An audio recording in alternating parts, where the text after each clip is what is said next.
طيب بسم الله والحمد لله والصلاه والسلام على رسول الله. اللهم صل وسلم وبارك على سيدنا محمد. معاكم صابر. في الفيديوهات اللي فاتت ابتدينا نتعرف على فلاتر وابتدينا نتعرف على الويدجتس وازاي بقى نحط تكست وايمج والحاجات الكتير قوي اللي احنا قعدنا نحكي فيها دي. طيب كل الحاجات اللي فاتت دي كلها كنا بنعرض ويدجت واحده او ويدجت وحيده على اليو اي، ما كناش بنعرض اكتر من ويدجت. تمام، يعني ما كناش بنعرض اكتر من ويدجت. في الفيديو ده عايزين نبدا نعرض اكتر من ويدجت على اليو اي ونبدا نتعرف على ويدجت جديده هتبدا تحل لنا المعضله دي او المشكله دي، وهي الكولوم. تمام، طيب انا هشيل الايمج اللي انا حاططها دي. الايمج اللي انا حاططها دي ممكن انزلها هنا تحت شويه كده ونعمل لها كومنت. تمام، ممكن نرجع لها كمان شويه. وعايزين جوه البادي بتاع السكافولد ده عايزين نبدا نحط الويدجت الجديده اللي احنا هنتعرف عليها، وهي الكولوم بالشكل ده. تمام، هتكتب كولوم بالشكل ده. طيب على عكس باقي الويدجتس اللي احنا كنا بنتعامل معاها زي الكونتينر مثلا، كنت بتلاقي للكونتينر ده تشايلد واحد او ابن واحد او ويدجت وحيده. تمام، على عكس الكولوم بقى، الكولوم عنده تشيلدرن. تمام، عنده مجموعه من الويدجتس، يقدر ان هو يشيل مجموعه من الويدجتس. لو وقفت على كلمه تشيلدرن دي او البروبابيلتي بتاعت تشيلدرن دي، هتلاقيها ان هي بتستقبل لسته من الويدجتس، هي بتستقبل اكتر من ويدجت. تمام، فانا هاجي جوه الكولوم ده او جوه التشيلدرن ليست دي وهبدا ان انا احط مجموعه من الويدجتس، وعايزين نشوفهم هيبقى شكلهم عامل ازاي على اليو اي. هبدا مثلا ان انا احط كونتينر هنا مثلا على سبيل المثال. تعالى مثلا نديله هاي، نديله ارتفاع مثلا وليكن 100، ونديله ويتس برضو وليكن 100.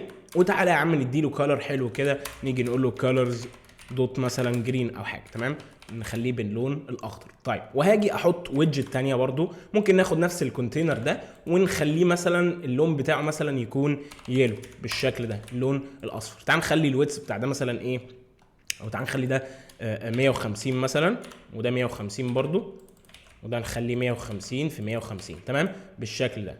طيب تعالى نعمل ريستارت ونشوف شكل الويدجتس هيبقى عامل ازاي على اليو اي. طيب لو لاحظت يا شباب ان دلوقتي انا عندي اكتر من ويدجت اتعرضوا على اليو اي، الكونتينر الاول والكونتينر الثاني، والاثنين تحت بعض.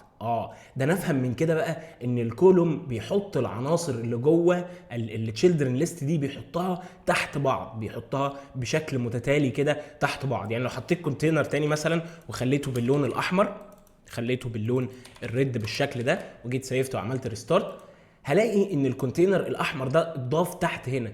اذا الكولوم بيحط العناصر في الاتجاه العمودي تحت بعض، يعني بيحط العناصر تحت بعض. ومن احدى المميزات الجميله قوي بتاعت الكولوم يا شباب ان انا اقدر احرك العناصر ببساطه في اي مكان انا عاوزه. يعني انا مثلا العناصر دي موجوده دلوقتي في التوب ليفت، موجوده في الجزء اللي هو اللي فوق في الشمال هنا في الايميليتور. يعني انا اقدر ان انا انزلهم مثلا تحت او احطهم في السنتر وهكذا. طب انا لو انا عايز اعمل كده هعمل كده ازاي؟ هتيجي تقول لي مثلا ممكن نستخدم الويدجت بتاعه السنتر، ممكن نيجي مثلا على الكولوم ده نحطه جوه ويدجت بتاعه السنتر. ولكن الكولوم بيوفر لك طريقه كده جميله قوي تقدر من خلالها ان انت تعيد او تحط العناصر بتاعتك في مكان معين انت عايز تحطه. طيب هعمل كده ازاي؟ هاجي جوه الكولوم كده وهكتب برضو كلمه اللي هي يعني على طول بنلجأ لها لما بنحب ان احنا نغير مكان حاجه معينه، اللي هي الالاينمنت. تمام، هكتب كلمه الاينمنت بالشكل ده. هلاقي في حاجه اسمها مين اكسس الاينمنت وكروس اكسس الاينمنت. انا يهمني المين اكسس الاينمنت دلوقتي يعني. تمام، طيب لو وقفت على المين اكسس الاينمنت دي هتلاقيها بتستقبل حاجه من نوع مين اكسس الاينمنت بالشكل ده. طيب انا هاجي اقول له مين اكسس الاينمنت بالشكل ده، وهاجي اقول له دوت انا عايز اشوف الاوبشنز كلها. بيقول لي والله انت عندك اكتر من اوبشن. تمام، انا يهمني 3 دلوقتي وهنبدا نتعرف على الباقي برضه. طيب اول حاجه وهي السنتر، انت عايز تحط العناصر بتاعتك في السنتر. طيب هدوس كنترول اس واعمل ريستارت، هلاقي العناصر اتحطت في السنتر، ولكن مش في السنتر بتاع السكرين، لا ده هي اتحطت في السنتر بتاع الاتجاه العمودي. يعني ايه بين اكسس الاينمنت بقى؟ يعني ترتيب العناصر في الاتجاه العمودي او الاتجاه الرئيسي بتاع الكولوم. ما هو الكولوم العناصر زي ما قلنا بتترتب تحت بعض كده في شكل في الاتجاه العمودي يعني، فترتيبهم في الاتجاه العمودي هيبقوا في النص، هيبقوا في السنتر. انما انا ما قلتلوش انا عايزهم في النص بتاع السكرين. انت فاهم قصدي؟ خلي بالك من حته ان المين اكسس الاينمنت هنا انا مش برتب العناصر او مش بحط العناصر في السنتر بتاع السكرين، لا انا برتب العناصر او بحط العناصر دي في السنتر بتاع الاتجاه العمودي. تمام، ركز بقى وخلي بالك من الحته دي. في الرياضيات لما كنت بتذاكر رياضه زمان او ماثماتكس يعني، كنت بتلاقي ان انت عندك حاجتين، عندك محورين مهمين قوي، اللي هو الواي اكسس والايه والاكس اكسس. اللي هو الواي اللي هو الفيرتيكال او اللي هو الاتجاه العمودي، والاكس اكسس اللي هو الاتجاه الافقي اللي هو بيقطع الاتجاه العمودي. كنت بتلاقي عامله زي علامه الايه البلاس كده. فترتيب العناصر هنا بقى في النص في الاتجاه العمودي. طب انا لو عايز اخليهم في الاخر، يعني مش عايز احطهم في السنتر، عايز احطهم تحت خالص، ممكن استخدم كلمه اند او الحته بتاعت اند دي. تمام، لو انا جيت عملت ريستارت دلوقتي هينزلوا هنا تحت في اخر السكرين. تمام، على عكس ستارت، لو انا جيت قلت له ستارت فانا كده عايزهم في البدايه او فوق اللي هو في التوب ليفت. تمام، هيبدا ان هو يحطهم لي في التوب ليفت. طيب دلوقتي انا عايز ارتب العناصر او عايز احطهم برده في السنتر، يعني انا عايز احطهم في السنتر بالشكل ده، ولكن انا مش عايز احطهم في السنتر بتاع الاتجاه العمودي بس، لا انا عايز احطهم في السنتر بتاع السكرين كله. انت فاهم؟ عايز احطها هنا، عايز احطهم في السنتر هنا في النص بتاع السكرين. فانا هعمل ايه؟ وده ياخدنا للكروس اكسس الاينمنت، لترتيب العناصر في الاتجاه الافقي او في الاتجاه اللي هو بيقطع الاتجاه العمودي. تمام، لو وقفنا على الكروس اكسس الاينمنت دي هتلاقي بتستقبل حاجه من نوع كروس اكسس الاينمنت. ممكن اجي اقول له كروس اكسس الاينمنت دوت سنتر بالشكل ده. طيب لو جيت عملت سيفت وعملت ريستارت هلاقي ان مفيش اي حاجه حصلت ومفيش اي تغيير حصل، وده بسبب بسيط قوي ومش عايز اشغلك بيه دلوقتي. تمام، عايزين نتكلم الاول عن حاجه كده من الحاجات المهمه، ودي هتاخدنا للنقطه دي اللي هي ليه الكروس اكسس الاينمنت او ترتيب العناصر في الاتجاه الافقي ما بقاش في النص. يعني انا قلت له في الاتجاه العمودي في النص، معنى كده ان هو هينزل في النص. طب وفي الاتجاه الافقي المفروض ان انا قلت له في السنتر، يعني المفروض هيبقوا هنا دلوقتي، ولكن هم ما بقوش هنا. طيب هياخدنا لحته ان الكولوم يا شباب هو بياخد الارتفاع بتاعه بناء على ايه؟ طيب الكولوم بيبدا ان هو يفل كل السبيس. يعني ايه؟ يعني بياخد السبيس اللي متوفره له كلها، او بياخد المساحه اللي متوفره له كلها. طيب هو بياخد المساحه اللي متوفره له كلها دي ازاي؟ بياخدها من البيرنت ويدجت او الويدجت اللي فوقه. طيب فين الويدجت اللي فوقه؟ اللي هي السكافولد. ما هو الكولوم ده موجود كبادي للسكافولد، فهيبدا ان هو ياخد الارتفاع بتاع السكافولد ده كله، هياخد الارتفاع بتاع الايه السكرينه كلها. تمام، يعني الكولوم اوتوماتيك كده من غير ما انت ما تعمل اي حاجه، هو بياخد الارتفاع بتاع البيرنت ويدجت او الويدجت اللي فوقه اللي هي السكافولد اللي فوقه. طيب لما بيجي ياخد العرض بتاعه او لما يجي ياخد الويدث بتاعه، بياخد الويدث بناء على ايه؟ هو بياخد الويدث بتاعه بناء على اكبر عرض لاكبر ويدجت جوه التشيلدرن ليست. يعني ايه؟ يعني انا مثلا لو الويدجتس دي كلها العرض بتاعها 150 و150 و150، لو خليت واحده فيهم 300 مثلا، هتلاقي ان الكولوم بدا ياخد العرض بتاع اكبر ويدجت عرضا، يعني اللي هي الكونتينر ده اللي هو الويدث بتاعه 300. هتلاقي ان الكونتينر او الكولوم ده خد العرض بتاع ال 300. طب انا يعني انت عرفت منين ان هو بقى خد العرض بتاع ال 300 بقى ده؟ يعني انت عرفت منين؟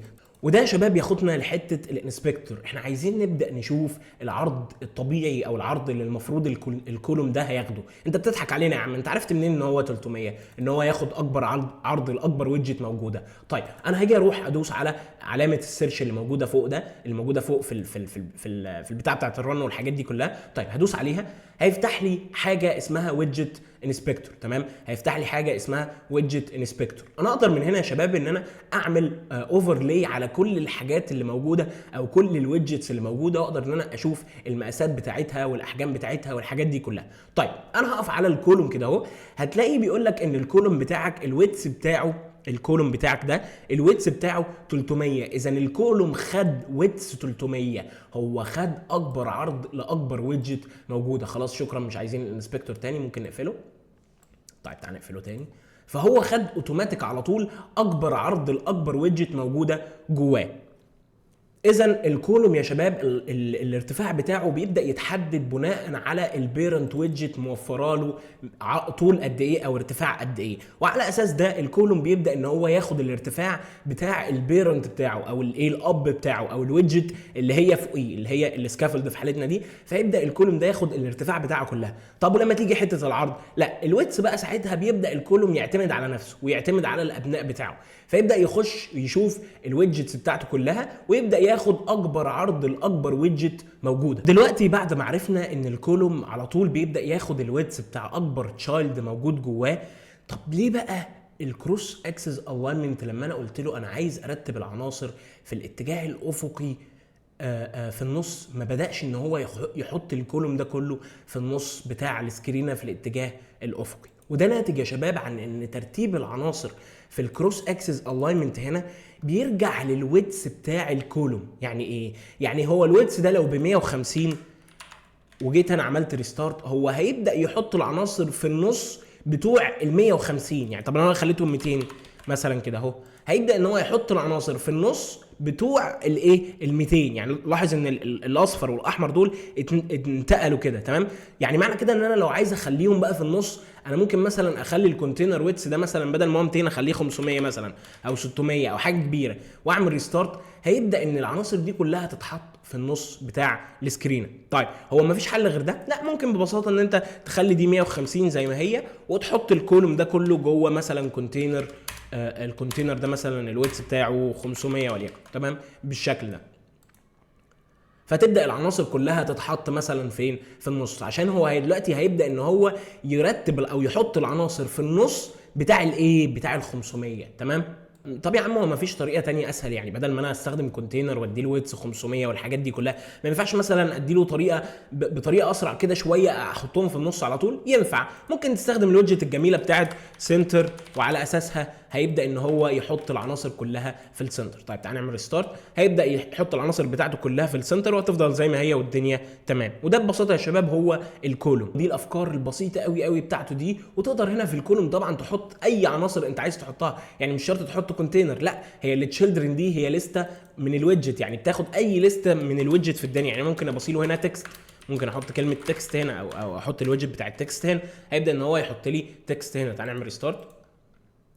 طيب هيبدا ان هو يحط تكست هنا، وممكن احط ايمج، يعني ممكن اجي هنا احط ايمج بالشكل ده. كنا احنا حاطين ايمج تحت تقريبا، ايوه قلت لك هنرجع لها ورجعنا لها. ممكن نطلع فوق ونحط الايمج دي فوق بالشكل ده كده اهو، تمام؟ نحط كوما هنا.